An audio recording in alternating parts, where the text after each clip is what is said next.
புதிய 2000 ரூபாய் நோட்டுகளை ஏடிஎம் இயந்திரங்கள் மூலம் வழங்குவதற்கான நடவடிக்கைகளை அனைத்து வங்கிகளும் முழுவீச்சில் செய்து வருகின்றன. எதனால் ஏடிஎம் திருத்தங்கள் காலதாமதம் ஏற்படுகிறது என இப்பொழுது பார்க்கலாம்.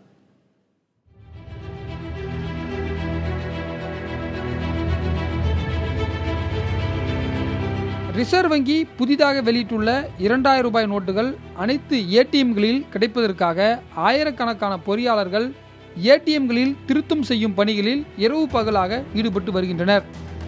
செல்லாது என அறிவித்த 1000 மற்றும் 500 ரூபாய் நோட்டுகளை காட்டிலும் புதிய நோட்டுகள் அளவில் சிறியது என்பதால் அதற்கான பெட்டிகளை மாற்றும் பணிகள் நடைபெற்று வருவதாகவும் ஒரு ஏடிஎம் மிஷினுக்கு 1 மணி நேரம் பிடிப்பதாகவும் கூறுகின்றனர் பொறியாளர்கள்.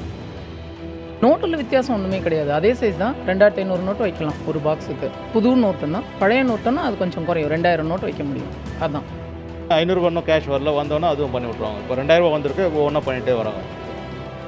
புதிய நோட்டுகள் ஏடிஎம்களில் கிடைக்கும் பட்சத்தில் வங்கிகளில் காத்திருக்கும் மக்கள் கூட்டம் குறையும் என்கிறார் இந்தியன் வங்கி பொது மேலாளர் ரங்கராஜன். எங்களுக்கு நோட்டுகள் கிடைச்சதுனால நாங்கள் இங்கே டெஸ்ட் பண்ணி எல்லாத்தையுமே இது பண்ணியாச்சுங்க. 500 நோட்டு 4 நாளைக்கு வரும்னு சொல்கிறாங்க. அந்த 4 நாளைக்கு வந்துருச்சுன்னா அதையும் டெஸ்ட் பண்ணிவிட்டு அதையும் சேர்த்து எப்படி ஒரு வாரம் கிட்ட 1 வாரத்துக்கு முடிக்கிறதுக்கு முயற்சி பண்ணிட்டு இருக்கோம்.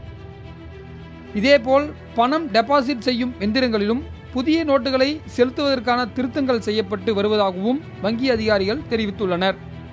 புதிய 2000 மற்றும் 500 ரூபாய் நோட்டுகளை ஏடிஎம்களிலிருந்து எடுப்பதற்கான திருத்தங்கள் அனைத்து ஏடிஎம்களிலும் செய்யப்பட்டு வருவதாகவும் இன்னும் ஒரு வாரத்தில் தமிழகம் முழுவதும் உள்ள அனைத்து ஏடிஎம்களிலிருந்தும் இந்த நோட்டுகளை எடுக்கலாம் என்றும் ரிசர்வ் வங்கி தெரிவித்திருக்கிறது. புதிய தலைமுறைக்காக ஒளிப்பதிவாளர் தங்கதுரையுடன் ரமேஷ்.